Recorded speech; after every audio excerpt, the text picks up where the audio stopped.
What's up, tribe? How you guys doing? Go ahead and hit that subscribe button. I hope you like this video. It's a late video. Marriage Bootcamp season 16. I'm starting at episode 1. It's been sitting in my DVR. Look, we ain't got nothing but time, so I figure I'll go ahead and review them as I'm watching them. You know what I'm saying? Why not? So, this is the hip hop edition. This is the second hip hop edition. So, first of all, where is the other doctor? The little white lady? I know who I'm talking about. Did y'all scare the white lady away? Was there too much weed smoking on the last hip hop edition?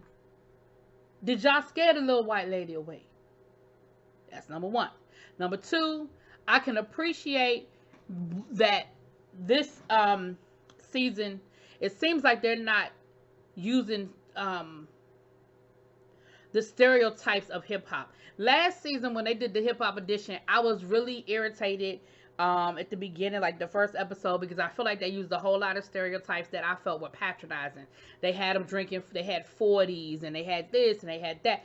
I just felt like it was very patronizing. But this time, I feel like they are paying homage to the hip hop culture without patronizing the culture. Y'all understand what I'm saying? Maybe because the couples are a little older. You know, on the last season they had Soldier Boy and Fizz and who else was on there last time? Lil Mo, who's not younger, but you know what I mean. I feel like this anyway. So I was already feeling a little bit better about it. So let's get into now. I know that y'all been watching it. Y'all are on about to be on episode 8. So work with a sister, okay? So if it's stuff that I'm mentioning that has already come to pass or whatever, y'all know I don't know. So just pretend like you hadn't seen the other episodes, okay? Okay. All right, so Jocelyn and Ballistic. Their issue is Jocelyn is ready to get married. She's trying to force Ballistic into getting married, and he's like, look, you're not going to rush me. I already see that this is a recipe for disaster. A part of me feels like they're just on this show because Jocelyn needs a check, and Jocelyn needs the spotlight, and she needs to be on TV, and he just going along for the ride. Because, Jocelyn, you're not this desperate. You can't be this desperate. Like, and maybe you are. I don't know. Maybe you are this desperate.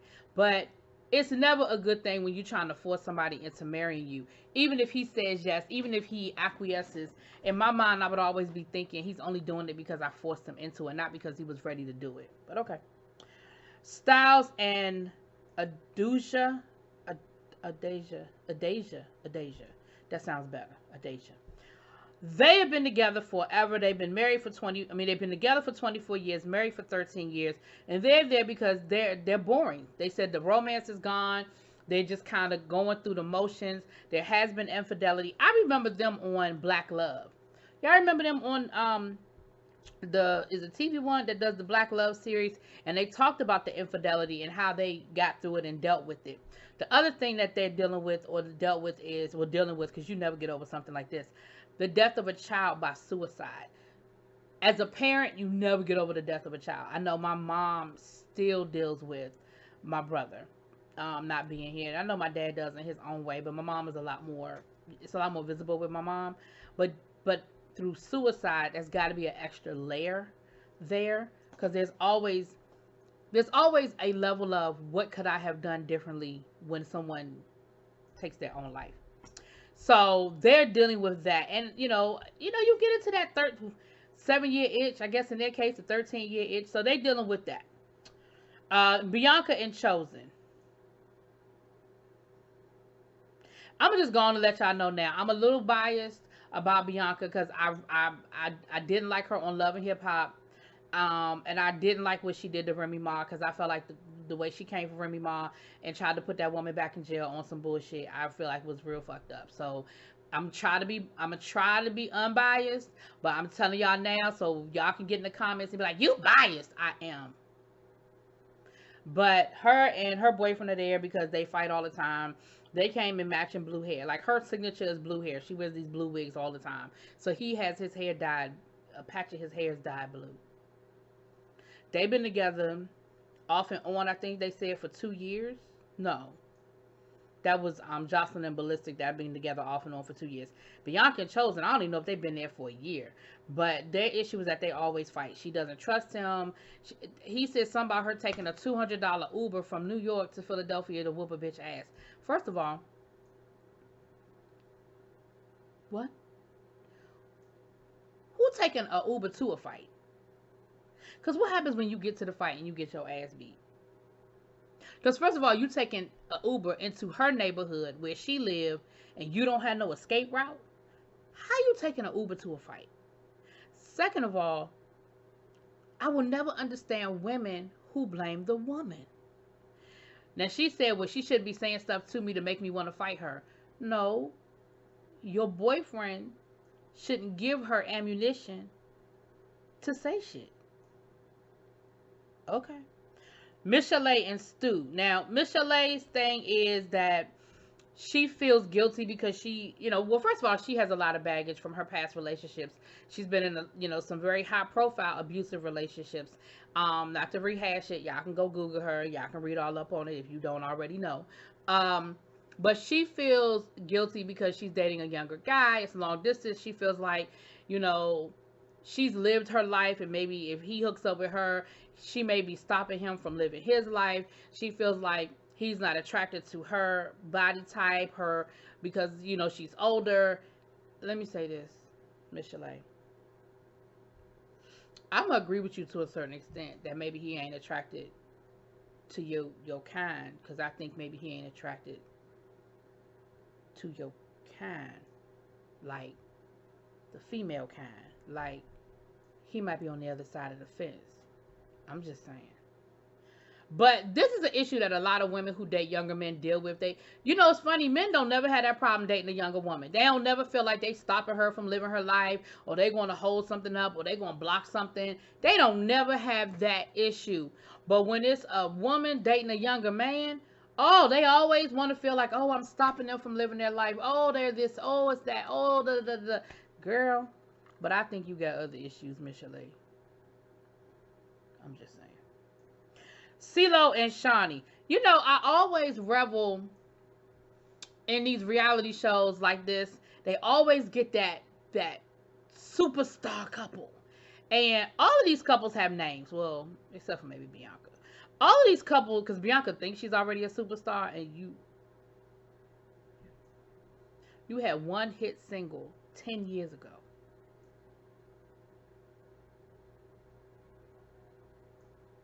Cee Lo farts out a hit single.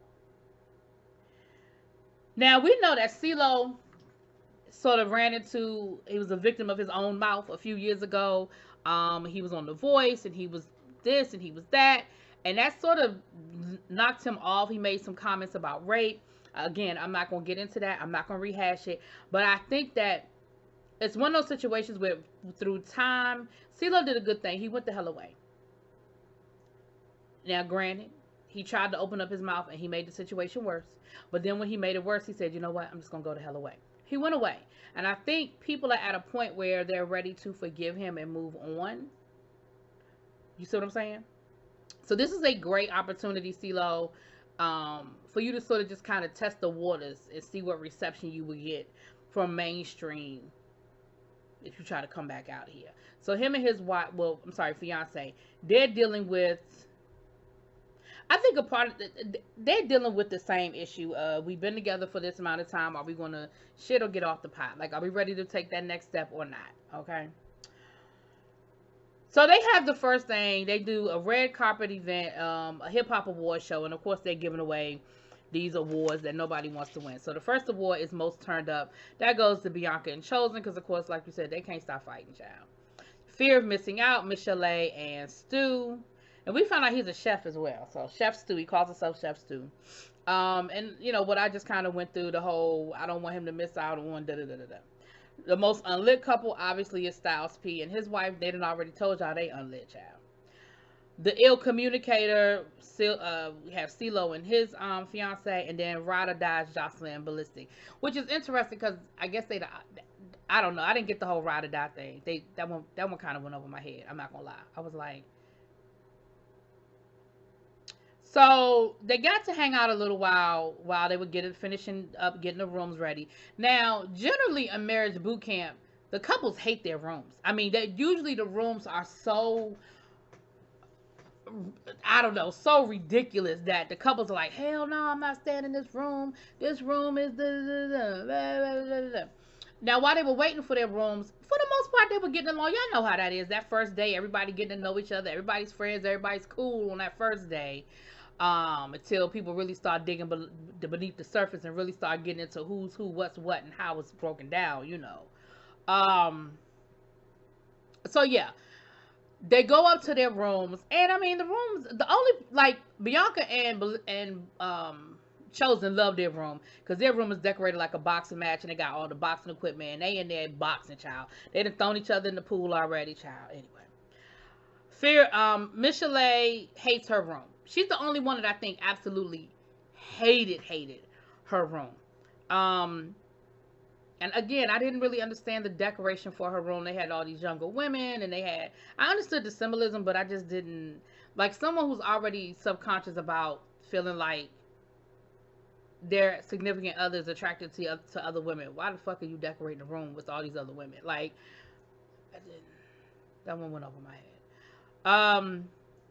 Jocelyn and Ballistic, their room is decorated with all kinds of like a timer, and they have a bride dragging a groom to the altar, and then they have this whole friends. They have one side of the room is a bed, like a regular bed, and then the other side are like two beds, and they have a thing down the middle that says Friendzone. And so Jocelyn was like, yeah, because you're putting us in the friend zone. If you're not ready to get married, you got us in the friend zone. So you got that. Styles P and his wife, their room is just drab. You know what I mean? It's very drab and very, you know, but they do have a table with, you know, set up with a place setting, and, you know, that's a nice little romantic dinner thing. Sorry, y'all. And he, you know, the one thing I love about Styles P and his wife is they're like, look, we know where our marriage is. We are under no illusions as to how bad things are as far as us not having a spark, but we're willing and ready to work on it. Lynn Tola came through during the Hip Hop Awards and did what she does. You know, she broke all that stuff down. I'm not going to go through everything Lynn Tola said, because you know what she said. Y'all know the kind of shit she said to them. But the one thing they did say about them was, you guys have been through stuff that would break couples. Like, y'all have been through some stuff that other couples wouldn't be able to survive. So y'all definitely, the love is there. Y'all want it. Y'all are here trying to work for it. And I think, I mean, I don't know what's to come with the two of them, but I really feel like they could come out on the other side a better couple, because I think they're really willing and ready to work on it. I do. Cee Lo and what's her name? Shauna, I believe. Shani. I don't want to keep saying his fiance. Shani. Their room was like one side was like very zen, and the other side was very like office like. And y'all know that's Cee Lo. That whole zen, Buddha, you know, chakras aligned, like that's very Cee Lo. So again, I felt like the room was on point. You know what I mean? It was on point. So that's pretty much, again, I'm not going to belabor it, you guys. Y'all know the first episode is just a whole lot of getting to know you. You know, they always have that first little exercise for everybody to kind of meet and see what everybody's problems are. So we'll dig a little bit deeper. I'm going to try to knock these out one at a time so that it's not like y'all are waiting, because I know y'all are already further ahead than I am. But I'm going to try to knock these out. I ain't saying they're going to all be up tonight, but knock them out. All right, let me know what y'all think. Drop it in the comments. Peace.